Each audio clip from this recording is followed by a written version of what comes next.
Welcome to the football show on PLZ Soccer's YouTube channel. I'm Alison McConnell, delighted to be joined by Alan Ruff and Brian Graham. Don't forget, if you enjoy our content, to download our app and subscribe to PLZ Soccer, where you'll get so much more of this content. And of course, if you subscribe to PLZ Premium, you could be in the hat for a chance to win 2 tickets, all expenses paid, to this year's Champions League final. So, Brian, life at Falkirk, how's it treating you? Yeah, it's been enjoyable so far. I think if you look over the course of the games that have came, the one at the weekend against Hearts was probably the only one where we kind of let ourselves down. I think when you find you go up that level where you play midweek and then play again on the Saturday, playing against a team at the top of the league. So that's probably been the only game where we've not really been in the game. Apart from that, we've competed really well, probably deserved a little bit more in some of the games. But that's the reality in the top league, that when you don't kind of take your chances or you don't find that final pass, you kind of get punished at the other end. And if you look back at the St Mirren game, it was kind of 2 mistakes. We lose 2 goals from it. So in the Hibs game, we fought real, showed great character. 2 goals down, come back 2-2, and I felt last half an hour we were the team that was looking to go on and win that game. So it's a learning curve for a lot of the players in the squad, and I think we're adapting well to Premier League life. But obviously we've got to get more wins on the board. And you've got Rangers, of course, this weekend and Sunday afternoon. Are you getting them at a good point? Do you think you're getting them when they're vulnerable, or are they dangerous when they're in that kind of frame of mind and the world's against them at the minute? I know from the outside the world is against them, but I've actually been really impressed with the way Russell Martin's been speaking, because obviously the outside noise, he just keeps speaking about his players, defending his players, about that siege mentality in-house. And I've watched Rangers over the last couple of weeks. Go back to the Hearts game, and obviously the handball, they had a goal that was wrongly disallowed. So there's key factors in the games. I went along to spectate the Hibs game, because we were playing Hibs on Tuesday night, and I thought they were excellent against Hibs. They won 2-0. Cup game. The cup game. So, and you go to the weekend, I thought they were excellent first half against Livingston. Don't get me wrong, I thought Livingston did extremely well coming out second half. They got the equaliser, but Rangers probably should have been out of sight in the first half. And then they show character to get that late winner. And I know the fans aren't happy with the manager because of the start that they've had, but I think they're kind of bouncing back. And we've watched obviously their highlights going into the weekend's game, and they do try and play some patterns of play and to try and hurt you with the wide guys. So we're well versed in Rangers, but again, we can't really worry about Rangers. We've got to concentrate fully on Falkirk. We're the home side, and it's a game we're relishing, and we want to go and try and get 3 points. I was going to say, Brian, you know, obviously your managers come out and said pundits, everybody's saying you're one of the candidates to get relegated, and that you're going to use that to your advantage. Is that something within the dressing room that you feel can motivate you to get away from that bottom? Can motivate us, but listen, we've not really discussed it since going back first day of pre-season. We didn't mention relegation. We've got our own targets in-house where we want to try and get to. We knew it was always going to be tough. You're not just going to walk back into the Premier League and start winning games week in, week out. We've got a fantastic manager, fantastic backroom staff that we're all working for, and we're all together. There's a real great spirit, but you'd expect that for a team that's went back-to-back league titles. And John doesn't leave a stone unturned. He's a fantastic manager. He's well versed in other teams, how they play and how he wants us to play, and it's about us as players taking on that challenge and making sure we're implementing the style that he wants from us. Mm-hmm. Have you seen anything like that at the weekend before, Ruffy? You know, Rangers score a last minute. No, I haven't. You know, it just shows you the predicament they're in at this moment in time. You know, not everybody, but a lot of people saying, well, if it stays 1 each, that's it. You know, and you can just sense for the side, you know, the anxiety that's there, you know. But like anything, if you score a late goal at any game you're playing in, you're going to celebrate, you're going to be joyful. But I think people are trying to just pick him up why he left, why he never celebrated with his players and that. But I feel now that people, like Brian saying there, people are digging things that aren't really important. You know, he went out to show the support, the players would get the praise for the game. But it's things like even the bus coming in and there's your own fans waiting for you and chanting fairly toxic things at you as you're just going in. Is that the kind of thing on Sunday that you guys have got to say, well, we can use that to our advantage? Firstly, I'll go back to, obviously I mentioned I was at Ibrox at the Hibs game, and that was the night of the protest. So I was taking my wee boy, walking through that. It was quite an experience to see that. But then when the game started, all the balls comes on the pitch, and I remember just looking at him at the side of the pitch, and I was like, I felt sorry for him, if I'm being honest. But the resilience and the mental side of him that he must have, because he keeps coming out and he keeps backing himself, and as he said, he's not going to just walk away, he's going to keep fighting for his job, and I think you've got to give him a bit of credit for that. I think everybody's shouting for the rooftops that they want to get him sacked. Us as Falkirk, we can't even think or even concentrate on any of that nonsense. We've got to concentrate on ourselves, and it'll be a game where he'll be thinking they can get back-to-back League Ones. It's a game where we want to bounce back after a disappointing result at Tynecastle, so it's all in all, it's going to be a good game, and it'll be a really good atmosphere, because obviously you see the Falkirk season ticket sales and Rangers will bring their small section, but the away fans get it at Falkirk. So I'm looking forward to the game and hopefully get 3 points. I think you've got a couple of goals already so far across all competitions. You've got 2 goals so far. Yeah, I want more, if I'm being honest, but listen, that's the nature of football. I've not played as much as I would like, but when you go into a new team, you need to try and fight your way in. I said that right at the very beginning, that I knew I wasn't going to walk in. I knew I wasn't going to play week in, week out when I went to Falkirk. We've got good players there, but it's up to me to really keep fighting and getting my place back in the team. Was it these the kind of games that enticed you back to the top flight, one more crack at it? Of course it was. You go back early in the season, we went to Parkhead as well, and Tynecastle at the weekend. It's the best grounds in the country you want to be playing at, and I'm fortunate enough that I'm at a team at 37 that I'm playing back in the Premier League. I was delighted to get my Premier League goal against St Mirren, but I want to push on. I don't just rest on my laurels. I've always wanted to score goals, doesn't matter what level I played at, and I'll continue to do that throughout the course of the season. Do you feel as though the league's changed at all since you were last in it? Is there anything about it that feels difficult? I mean, we sometimes observe that maybe the standards have slipped a wee bit, but how have you... To be honest, I actually was at a game last night and I bumped into a fellow Championship manager, and I was just discussing, like, when you're in the Championship, the outside you say the gap's not that big, but when you go back into it, that's when you realise there is a bigger gap than people give it credit for, and the standard is a lot more physical, the players are so much sharper, and it is a big gap, but I felt we've competed really well at the early beginnings of this season, and we'll keep pushing.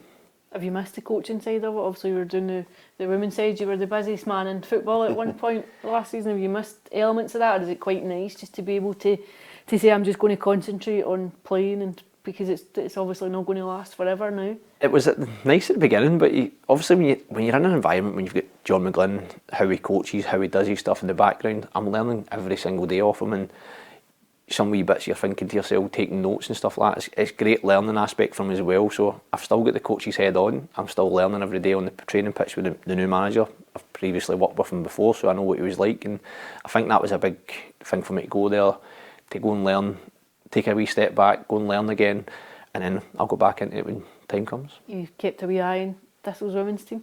I was actually back on Sunday for the Hearts game, and it did so well up to a point, and then the floodgates opened when Sharon McCullagh went off, so I hope the girls do well. It's going to be a tough season for them as well. There's been much change at the club, and we know how the full teams are, and hopefully they can survive this season. Okay, in a wider sense, Ruffy, we've got an international break looming again. Scotland have got this double header now against Greece in Belarus. We saw the squad announced yesterday. What's your thoughts? You surprised that Lauren Shanklin maybe missing out on it? I think Lauren Shanklin will be surprised. I think he justifies being in the squad. I think he's always been there or thereabouts. I think last year was obviously a bit of a barren year, but as Brian tell you, sometimes strikers go through that kind of scenario. But this year he looks sharp.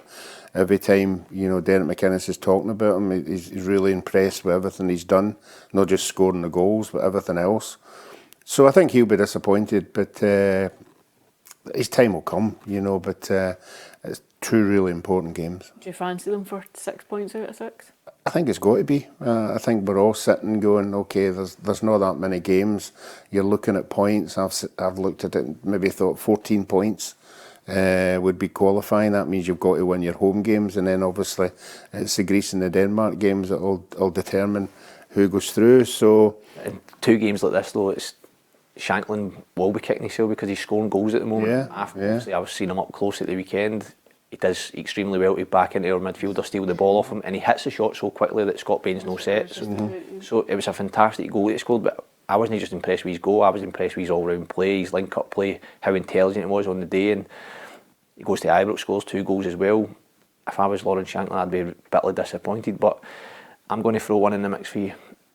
I think Scott Bain should get in. Well, that was actually my next question. So you've got 3 goalkeepers and they're not all playing regularly. It's not an ideal situation. I think with both of us, we would agree that if we're not playing, getting thrown into an international game, and you're not even playing at your club level, it's asking a lot, but it's up to the individual to deal with the situation. We only have, correct me if I'm wrong, I think we've only got 2 Scottish goalkeepers playing in the Premier League. Scott and the boy McCracken at Dundee. So, it's a tough one. I think Gunn will play. I think he's been very loyal to Craig Gordon, bringing him in. But it's not ideal. If it was me, I wouldn't find if I wasn't playing for my team and then all of a sudden you're saying, right, you're playing in such a high-profile qualifier for a World Cup. Scott Bain hadn't played for a long time, obviously at Celtic. But he's come back into a side that are in the Premier League where he's going to be asked to make big saves, and I feel over the course of the short period we had in the season that he's made some great saves. Even at the weekend there was a fantastic point blank at the back post where he makes a save, and there's other games where he's pulled off fantastic saves, and I think Scott will be disappointed if I'm being really honest with you. I think sometimes the manager's too loyal. I think the Craig Gordon one's a loyal appointment. But Craig was 42. Yeah, I know. Saying Scott has had a good season. There's no doubt about that. But should bring him even third goalkeeper. Give him a pat in the back, and say, look, you're doing well. You're the third choice goalkeeper, and come and enjoy yourself. I just think the Craig one is, just a sympathy vote. I saw John McGlynn saying that Scott Bain should be in the mix for the Cup. You obviously see him every day. You see him in training, and he's looking in top form for me. Obviously I see him in game days as well, where there's going to be times where we have been under the caution. He's come up with some huge saves for us this early in the season, and he's going to be really important to us going out over the course of the season. So when I seen it, 3 goalkeepers not really playing, Craig's just coming back for fitness. Obviously Liam is a good goalkeeper as well, but not playing at the moment at Rangers. So I actually thought Liam Kelly would have played in that cup game. I wondered if he might have rotated and he would have played Hibs game, yeah. in the Hibs game, and he'd been put up to do the media stuff on the Friday, a hard gig that day as well. That was the day after the hill walking and Loch Lomond dip, so I had thought when he was put up, I wondered if he'll play then in the cup games and rotate him, and he wasn't. I think it's, how hard is it if you're not playing to just be thrown into a game? The first thing at the beginning of the season is we're not up to speed yet. Give us some games under our belt and you'll see what we're doing. When these 3 goalkeepers on again, game time. That's what I mean, like how hard is it? And the tempo of the game is, you would think, is going to be different for club level. The pressure is going to be something that if you're not playing during the week or the weekend or whatever, you're not dealing with that pressure, and all of a sudden you're going to get thrown in there. So it's up to the actual individual how he deals with it. Who would you start with up front? Would you go with Dykes or Adams? We'll go back to the loyalty. It's always been Dykes, and I think Dykes has done extremely well for Scotland over the last number of years, and Adams' pace, top end of the pitch. It's a difficult one for the manager because they've been good for Scotland, both of them, and he has been very loyal to both of them. For me, I'd probably go Adams. Oh really? Yeah. I think he'll go with Dykes just because. I think he'll go with Dykes, but for me, I would have went with Adams. Just you think he offers you a wee bit more? Just his pace in behind at times, just to get us up further up the pitch. I know Dykes brings the ball in, that sort of striker, and you try and get the wingers off. But when we don't play with out and out wingers, we kind of play with midfielders. If it's a Christie or a McGinn out there, who's not really known for running in behind, that's good for Dykes when he's flicking on. If he's got Doak gets starting, for example, then he can go chase the flick on. But when it's McGinn or Christie there, I'd probably go Adams. I'd be impressed if he played both of them. If he found a way to play both of them. We're at home. I think we should be letting the teams that we're playing know they're going to be in a game. I don't think we should be going 4 at the back. I think we should 3 at the back, 5 in midfield. Three, a 5 and a 2. Obviously with Doak in the wide supporting these 2.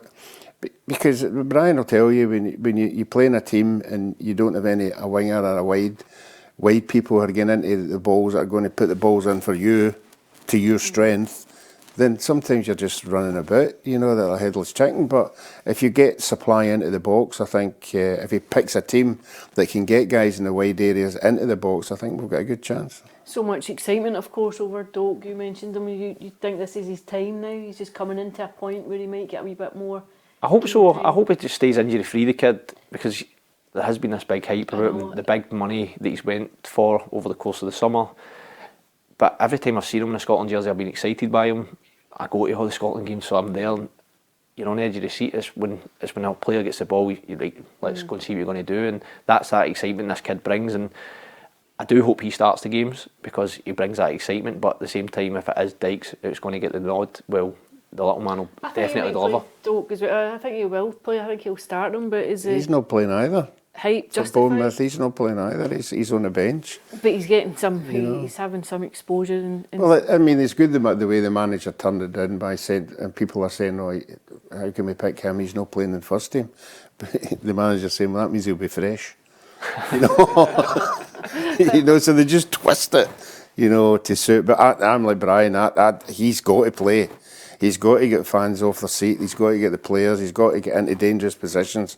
He's got to put quality balls into the box. But he's certainly somebody that would put the frighteners up to the other teams. Mm-hmm. Have we seen the best of McTominay? Obviously, I think there's been a bit of consternation in Italy and in Napoli. The fact that he's been misplaced in terms of his position, just with the arrival of a big money signing and someone coming with a big reputation. Do you think he'll feel at home coming back into Scotland? Obviously, I think he will. He knows how much the Scottish fans love him. He's been phenomenal for Scotland, and obviously own goal / McTominay goal in the Euros. Being there that night in the crowd, like me and my wee man, we love it a bit. So that experience, like that goal, that feeling that gave us that night. So we love as a family going to the Scotland games, and for me, I hope McTominay plays because it gives us that real passion and drive to go and try and succeed. You were obviously at the Euros, you took your refill. That's what I'm talking about, that goal, yeah. And took him, would you be fancying yourself to go to America? Well, my wee man's already asked me if we make it, we're going to America. I said, we'll see what the prices are. Have you fond memories of Mexico, roughly, or are they a mixed bag? Well, I was the third choice goalkeeper in Mexico, so the pressure wasn't on me. I keep saying that, I'm just a holiday for me, that World Cup. But no, it's just... For any player that's not been, you know, they're big players, never been the George Bests and all that. I've never been to. Many big Scotland players. Exactly, yeah. I mean, you must have got about 10 or 11 at the last World Cup. 1998 in France, so I'd been 11, aye. It's like you've got huge generations of players who don't really. Yeah, I mean, I think fortunately, well, we were very fortunate. You know, we went to 3 in a row. You know, once you get to one, you know what it. Jealous, Ruffy. You know, I know. You know what it's all about. So the ambition to be there. The next one, you don't want to miss it. You're waiting every month. You're waiting in the Scotland squad getting announced. You hope that your club forum gets you in there, and the more you play, the more you know the pressures there are and the quality you're up against. You know, so yeah, if I was in a squad at this present time, I'd be doing everything to be in the manager's choice. Are Greece the big ones for you in this group in terms of the barrier for Scotland and for qualification? Obviously, you look at Denmark as well, but I just think even for winning the group, but even if you go into the playoff position, it's so fraught to get through when you look at the teams. It is so hard, but they've started well. And we took the start that we've had, and now, as Ruffy said, we're going into home games now. We need to pick up the 6 points. Greece have obviously caused us problems over the last couple of years, and it'll be no different this time around, and it'll be a really tough game, but we're at home. We need to make sure we're pushing and get that crowd engaged as early as possible and make sure we've got them concentrated throughout the full 90 minutes. If we can get that early goal, then the backing from the stands will hopefully push us over the line. I think the Denmark-Greece score upset the cart a wee bit. I don't think anybody saw that 3-0 coming. I know. You know, I think we were all sitting, maybe a draw, and both of them dropped 2 points. But I think that result of Denmark's put us under just a wee bit of pressure, because we've got to go there and get a win, you know. So you've got to go 6 points at home. We should be sitting with 10 points with 2 games to go. And then puts us in a right good position. It does, and it puts, because you don't know what's happening with the other scores. If we beat Greece, I think that's Greece out of it. You know, at home, if we beat them, you know, so they might have nothing to play for in the game at Greece. So, but the games can go either way. But the important thing is we've got to get 6 points. 4 points aren't good enough. I would agree. I think it's got to be 6. It's got to be 6. Okay. Well, before we get to International Week, of course, we've got European games kicking off tomorrow night. How much pressure are Aberdeen and Jimmy Tilleen under, Brian? It's quite hard to sit here and speak about another manager in the same league as me, but again, it's kind of similar to Russell Martin. He's not had a great start and not really scored any goals. And 1 point. We obviously went up to Pittodrie and beat them 1-0. Got a great 3 points that day, so for us it was a great day at Pittodrie that day. But again, I'm going to go back to Scott Bain. He made a couple of fantastic saves in the first half to keep us in the game, and at the moment they're just not getting the rubbery green. But I think the experienced players that they signed at the tail end of the window, Stuart Armstrong's, I think they'll be okay, but it's just getting over that first hurdle, and that's what the stumbling block is at the moment. I watched them at Falkirk Park on Saturday night, and I actually thought they played all right. I thought they'd done okay, and then of course the 2 really late goals, I think in the 92nd minute. But when you're down there and things go against you, you would never expect the goalkeeper to let that one go underneath him. Just slides under his arm. And I think as well, Jimmy Tilleen made the point after the game where he said you can see everyone here fighting for the team. You can sense they played differently. He changed the formation, which I thought they looked more cohesive. I actually thought a draw would have been a fair enough result when it was at nothing each. I thought both of them had chances in the first half. I thought Motherwell probably had a couple more chances in the second period. But when you're down and you're trying to get out the bit, that's not going to count in the bigger picture. But what surprised me most was at full time when they went over. Small number of Aberdeen fans had made the journey down, and when they went over after the game, they were applauded. He still seems to carry the support of the Aberdeen fans. I don't know if that's just the credit in the bank, maybe from the Scottish Cup final. I think the credit in the bank's there. I think the forum last year in the league was sort of ditched by a lot of the supporters because of that Scottish Cup win. But the forum they've had this year, they're not scoring any goals and everybody's talking about it. And the players themselves in the dressing room will want to rectify it. I like you, I thought that game could have went either way against Bullet. And I think Jimmy Tilleen at the side at whatever it was, 92 minutes, I think he would have been happy with the draw. I think he'd been happy with the draw and going, okay, that's something we can build on. And then obviously what materialised it. You can't. And it was a horrible night. It was like bucketing. It had been raining all afternoon. The ground's slippy, but he's a hero for them at Hampden in the. Of course he was. Scottish Cup. That's the rules. Goalkeeper. Yeah, you're only as good as your last game. You know, you've got to shelf it. He has been. I thought last year he was probably the goalkeeper of the year, and even this year he's been making tremendous saves. But it doesn't matter who you have a goalkeeper. You're going to make mistakes. You just don't want to make them the ones that matter. I think Dave Cormack's flying in for this game against Shakhtar now. I think the indication had been that was always on the cards. That it's nothing to do with the fact that they've not won a game yet and are sitting at the bottom of the league. Rumour mill kicks in then. Yeah. One coming back. What's happening? Absolutely. But I think he still retains the backing. Yeah. Well, that's the most important thing. You know, if you've got a relationship with the owner and you are meeting each other and you're saying, look, don't worry about it. You know, you hear managers saying, oh, I'm meeting the board, and they're saying, carry on, we'll change things. As long as that is 100% in stone, that he's really behind them, because he's not only doing, he's working with the players all week and he's got a game on the Saturday, but there's other things he's doing at the club. And if he's doing the other things at the club, that the owners are happy about what he's doing, you know, they're the modern things. The important thing is winning games, but if he has got a relationship with the owner and the owner is saying to him, look, just hang on in there, we'll change it. Well, obviously I think Europe might be a different argument. I think obviously his priority will be just getting points in the league and moving away from that bit at the bottom, although you'll be looking over your shoulder and saying, don't catch us. No, we can't worry about anybody else. I said that to you in the programme. So Europe's a bonus for them, obviously winning the Scottish Cup last year, but the league's a bread and butter. Everybody says it. It's about trying to push as far up the league as possible. Obviously, the Edinburgh sides, especially Hearts this year, eventually there's talk about challenging, but Derek McInnes has come out and spoke extremely well over the last couple of days that let's talk over the next round of games, and he started extremely well. Come back to Aberdeen against Shakhtar, obviously want to win the game, but it's the league that's the most important thing. Celtic 2 at home tomorrow night, like that's the early kick-off, I think that's a 5:45 game, and Rangers are away in Austria against Sturm Graz. But Celtic are doing the protest again. I think it's 29 minutes, is it, tomorrow? The Coming in at 29. protest, They're going to be silent for 29 minutes. Silent for that period of time. What It was 12 minutes at the weekend, wasn't it? 12 minutes at the weekend. What effect does that have? See when you're playing and you're coming out and you've got that, what kind I don't get, see if I'm being honest, I don't get that. You're there to support the players, it's a European night. They've obviously drawn the first game, you want to win your home games to try and progress. Yes, they've not made the Champions League, well documented, the fans are not happy with the board, but surely when the players come out for that kick-off that you've got to be backing them. I know it was 12 minutes the weekend, I think 29, and then I think it's going to go even further at the weekend.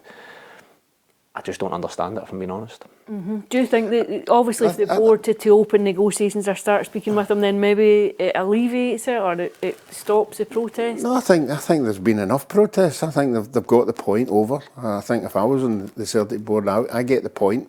You know, Thistle. But have they? Because there's no communication then, because the point is... Well, I thought they were meeting, the supporters clubs, and meeting, you know, people. I don't know who they're meeting, but they are meeting, and they're not just blanking them completely.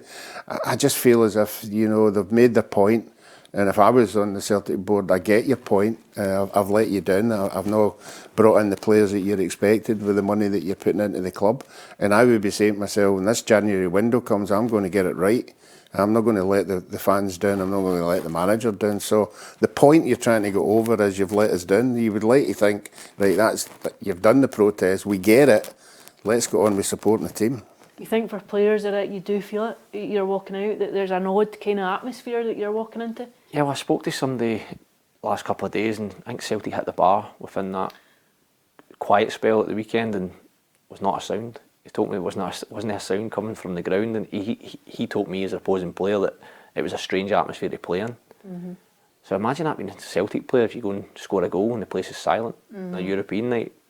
If I was a player, I would want the fans to be right. Have your opinions on the board, fine. Fans have got an opinion. It's football. Everybody's got an opinion. But when it comes to the Champions League, not getting there, transfers didn't get what they wanted. Basically, they've had a go at the board. Fine. As Ruffy said, if they're meeting behind closed doors, let those discussions happen. But when they come into the ground, when the whistle goes, it's kick off. Go and support your team. And Rangers, obviously, out in Austria. Russell Martin, he got that first league win on Sunday.